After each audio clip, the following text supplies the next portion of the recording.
produção de sinais de cada um dos tipos de gosto assinalados. Podemos dividir as sensações gustatórias primárias em subgrupos, que vai facilitar o nosso entendimento. Doce, amargo e umami em um subgrupo, já que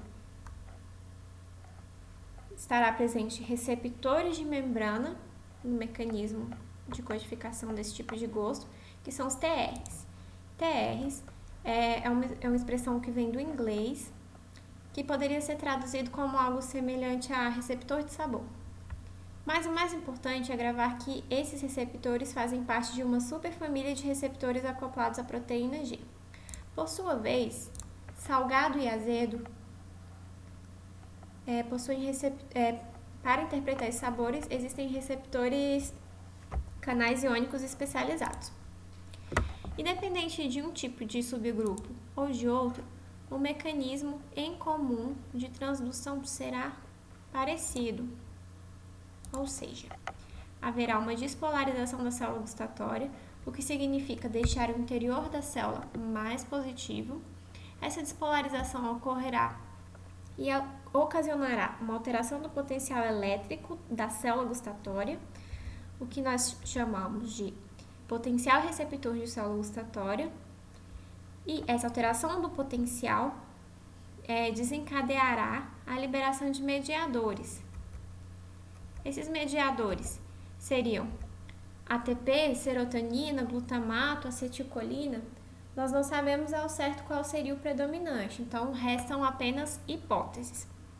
Esses mediadores vão gerar potencial de ação nas fibras gustatórias aferentes e uma salva de potenciais, gerando uma frequência de potencial de ação nos nervos.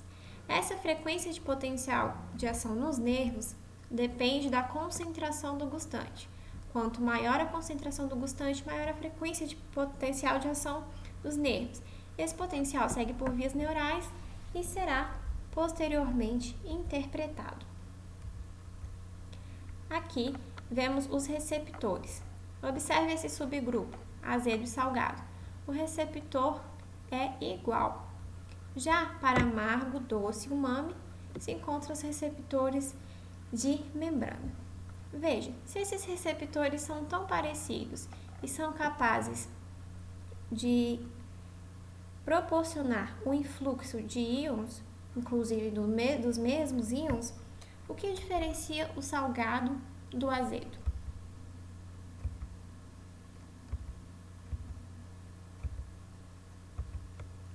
Observe bem essa figura.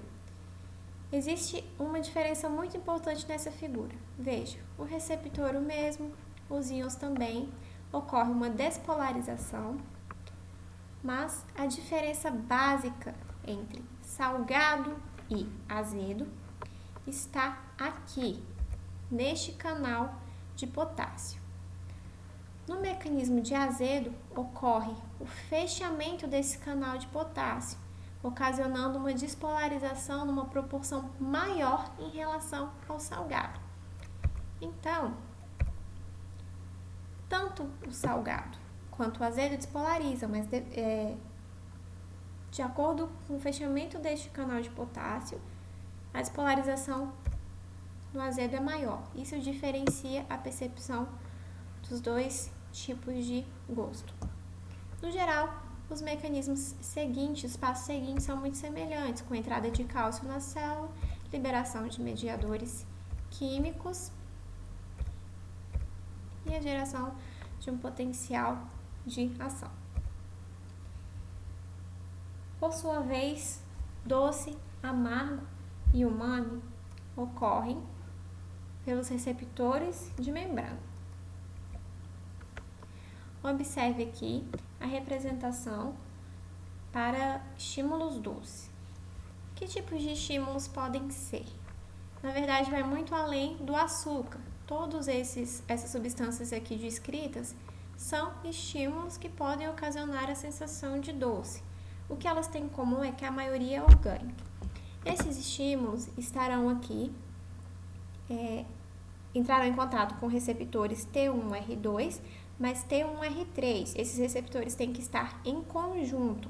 Separadamente, a única alternativa para que apenas um receptor consiga transduzir o sinal é se houver uma alta concentração de alguma dessas substâncias. Caso isso não ocorra, é necessário que os dois estejam juntos. Um estímulo no receptor promoverá uma via de segundos mensageiros que fecharão o canal de potássio, despolarizando a célula, liberando mediadores, que combinará com o potencial de ação. Já para o amargo, existem também diversos estímulos que se ligarão a receptores T2R e apenas estes receptores.